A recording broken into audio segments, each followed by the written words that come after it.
हाय नमस्कार। मु आज गोटे जिनस आपण मानक सेयार करने चाहूँगी से मो लाइफ रे मु यूज करी आपण मैंने देखिपे कि मुझे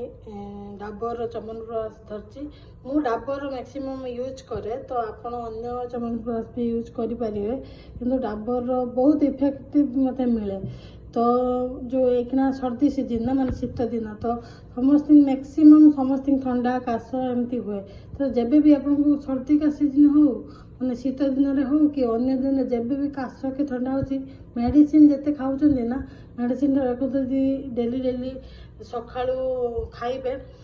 ब्रश कला तो गोटे स्पून तो बहुत इफेक्टिव हम कारण मुझे यूज करी जानी केते इफेक्टिव हुए मो फैमिली भी आम यूज करुचु। तो बहुत इतने भल हुए कि जहाँ को ठंडा फंडा थाए ना को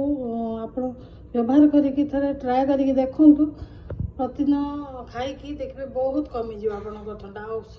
सर्दी माने शीत सीजन कि यूज करना ना ठंडा एत हेनी जदि भी कफ काश होता है ना बहुत रिलीज हो जाए कफ काश टाइम खाऊ ना 3 टाइम 4 टाइम आप खाईपर एटा कौन मेडिसिन नुहे आराम से को खाईपर। तो मुझे यूज करूली से भाविली समस्त सहित सेयार करने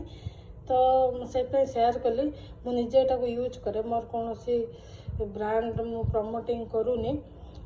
कौन से ब्रांड ये नो ये मु जोटा यूज करी से तो समस्त की भल हम बोली भाविकी गोटे वीडियो पोस्ट करने चेष्टा कली। तो जदि मोर वीडियोटी आपण मानक भल लगी था प्लीज सब्सक्राइब करदे आउ शेयर भी करदे आपण मानक रिलेटिव्स को कहीं यहाँ बहुत उपकारी जिनस आपण ट्राए करंतु आ देखंतु बहुत लाभ मिले कारण मत यहाँ लाभ देती से मुझे आपण मानक कहूँ रोची। Thank you.